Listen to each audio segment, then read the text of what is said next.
Welcome, everyone, to Hope, Heartful Outreach, Positive Encouragement.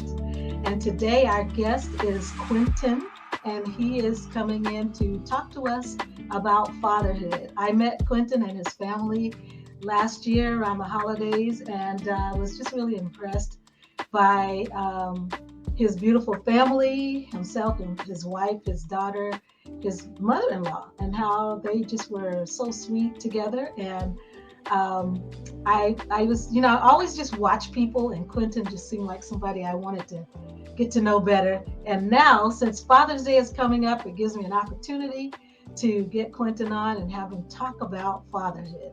How you doing, Quentin? I'm doing well today. How are you? I'm doing well. I'm doing really good. Yep. It's good to see you.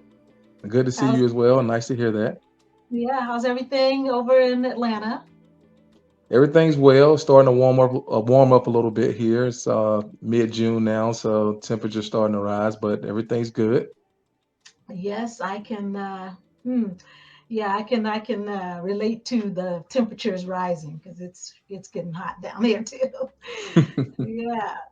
So Father's Day is coming up, right? Yes, ma'am. It is 1 week Uh, away. 1 week away. So I wanted to chat with you about fatherhood. You're a dad, so tell me about fatherhood from your perspective. Um, I mean, where do I start? I mean, it's just the ultimate. It's the ultimate responsibility. It's the. It's a never-ending job. It's something that you continuously work at every day. It brings extraordinary. It brings more meaning into living life.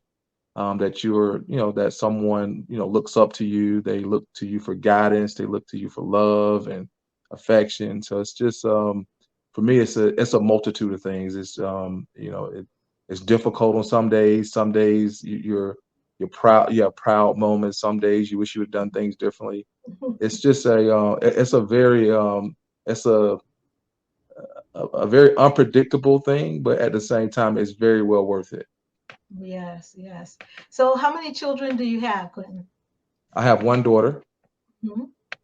And and she's she is 10 years old. 10 years old. Okay.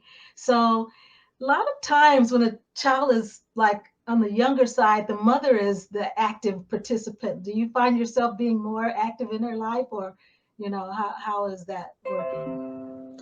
So early on, early on in her life, obviously, as a father, it takes time to kind of warm up and get used to the child and get used to being a nurturer, being there for your child. I think for a mother, I think that is something that comes naturally because the mother is carrying the child for 9 months. So Hmm. that is a bond that they build from day one. Hmm. I think that for a father, that's something that kind of it grows on you, even though you're a part of the process from day one. Uh, it grows on you once the child is born, and you're right. There are a lot of things when it comes to raising a child that a mother is just innately.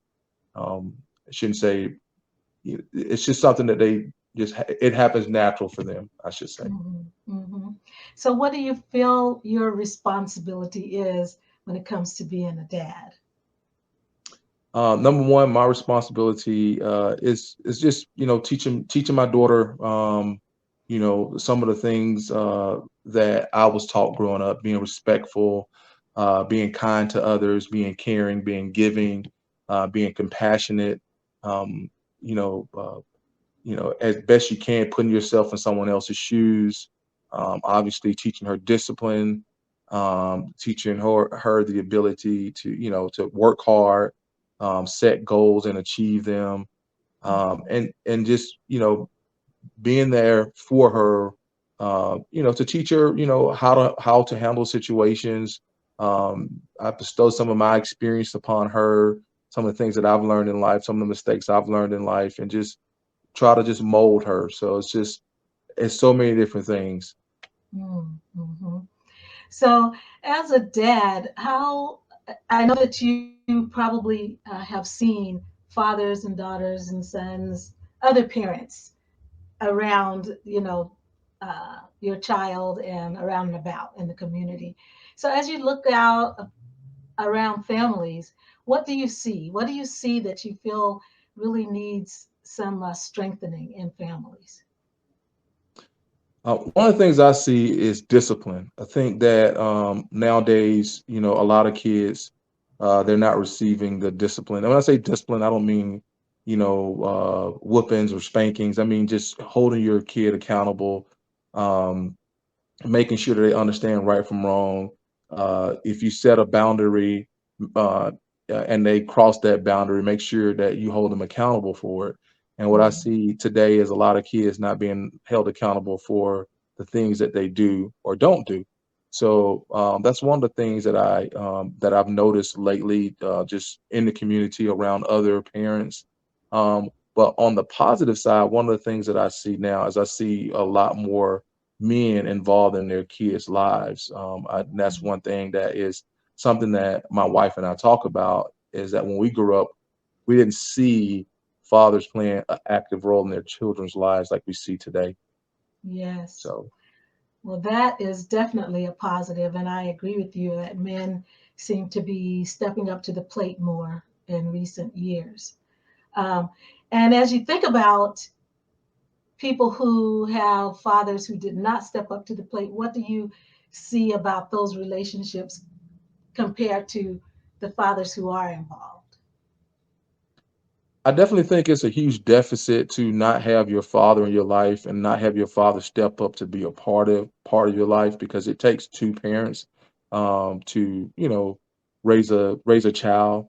Um, So I definitely think that children who don't have the benefit of having both parents, that presents challenges for them. Not saying that they can't overcome them, but I Mm-hmm. think that having both parents in your life just provides more stability for you. It gives you 2 points, two different points of view. So I think that I just think that is vitally important, and it can't be understated Right, how important it is right. to have both parents in your life. Yes, excellent. Everyone that I have spoken to in these Father's Day interviews, I've asked them, I've mentioned to them a quote that I read that said, it's an anonymous quote that said, where the father is absent, there is a hole in a man. And you basically already answered that question. It's like, um, but just how does that hit you when you hear that quote? It just motivates me to do more, to be more involved in her lives. Mm-hmm. And it motivates me to, if I'm busy at work or if I'm busy doing other things, to just set aside time for her. Because your kids are only going to be young for so long, so you have to That's take true. advantage of the time that they are kids. And so for me, it's a strong motivator, and I Mm-hmm. think that we get caught in the idea that the parent is not in the home. That's why the parent doesn't spend time with their children. There are often Mm-hmm. times where parents are it's two-parent household, and the dad still doesn't spend time with his kids. He's busy doing other things. So Right. I make it my duty that I spend as much time as with my daughter as I can. I'm very intentional in that. Mm-hmm. Outstanding. Yes, and what do you feel is how do you feel about, well, first of all, let me back up and ask the right question, which is, are you am I getting ahead of myself? Are you a believer? Do you live in Christ? Yes, yes, ma'am. Okay, so you're a Christ follower. How important is that in your fathering techniques or decision making? That is very important because I think that as children, they don't understand how fortunate they are, and all things are possible through Christ. And I think that relaying that message to them, that there's a higher being, that there's you know someone, something that provides the things that you have, the things that you need. I think that explaining that to them, instilling that into them at an early age, I think is just and it enhances their growth. and that they're fortunate, that they're blessed, that they have, so much to be happy for. So I Mhm. think that as a young child, sometimes it's hard for them to understand that. But as a parent, you have to break that down into digestible, to be able to digest that information. Mhm. As adults, we understand it, but as children, a lot of times they don't quite understand. So Right. Right. So, and what about peer pressure? Have you run into any issues like that with, you know, your child being influenced by things that other kids say and do in their family lifestyles? yes, ma'am. We are certainly at that age now. She's certainly at that age now where peer pressure is all around her. Temptation is all around her, even as a young child.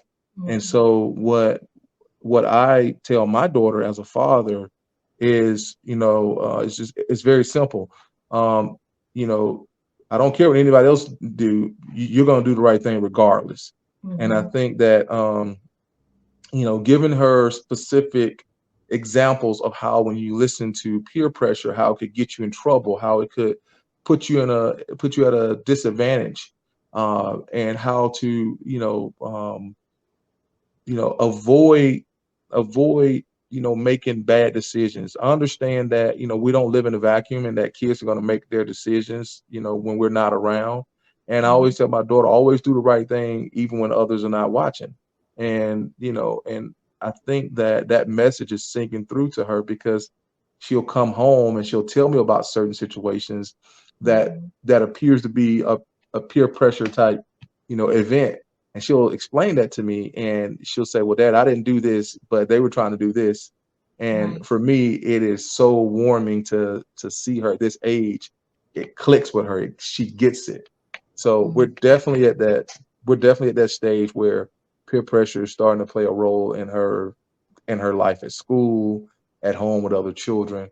So we just have to get them the best information to make the best decision. Hmm.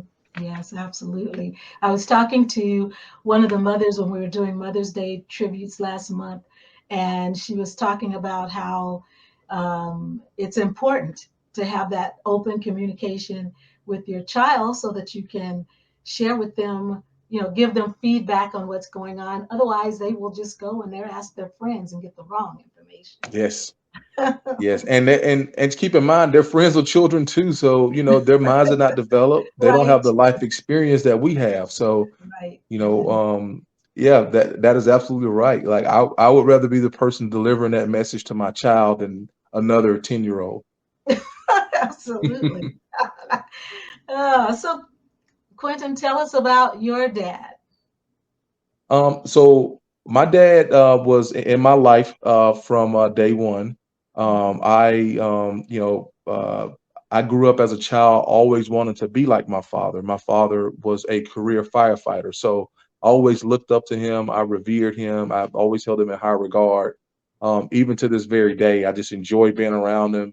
Um, I love some of the things that he's taught me over the years, just advice he continues to give me as an adult, as me Mhm. me being an adult and him being a still my father. I just enjoyed that advice, and he loves to hear me say, "Dad, you told me it was going to turn out this way," because he just had that knowledge and that foresight that I didn't have at the time because I hadn't lived long enough, and Mhm. and I can honestly say that the majority of the things that my dad taught me or told me about some of my friends, some of the things that would happen in life. I mean, it happened almost like he wrote the book because he had that knowledge and foresight and Mhm. experience that I didn't have. So Right, I right. have a very good relationship with my father. Very That's good relationship awesome. with my father. That's awesome. So he's active. He actively spends time with the granddaughter. Gets to see her. Yes, and she loves him to the point to where she'll have me call him and tell him and say, "Hey, granddaddy hasn't seen me. Can he come? Can you call him and come over and see me?" Mhm. And he'll come over and see her. So she's very fond of him for some of the same reasons I am. He's just a really good guy to be around, really good Mhm. person, be around. He's Mhm. very like kids love him. My nephew the same way. The kids they Mhm. just love being around him. Mhm. That's outstanding. Mhm. So.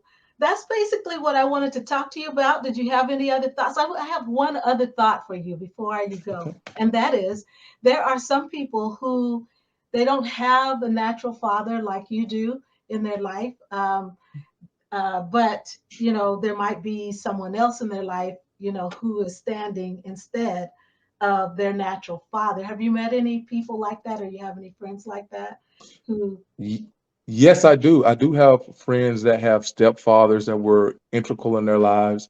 I do have friends who have, males that play the father figure role in their lives as well, Mhm, who they look to as fathers.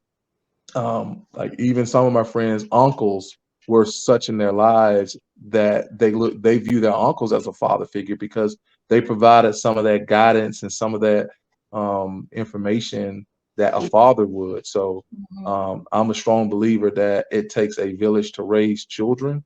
And I mhm, think that where their biological father may not be available or willing to be available, there are other men who can step up and play a fatherly role in the lives of children.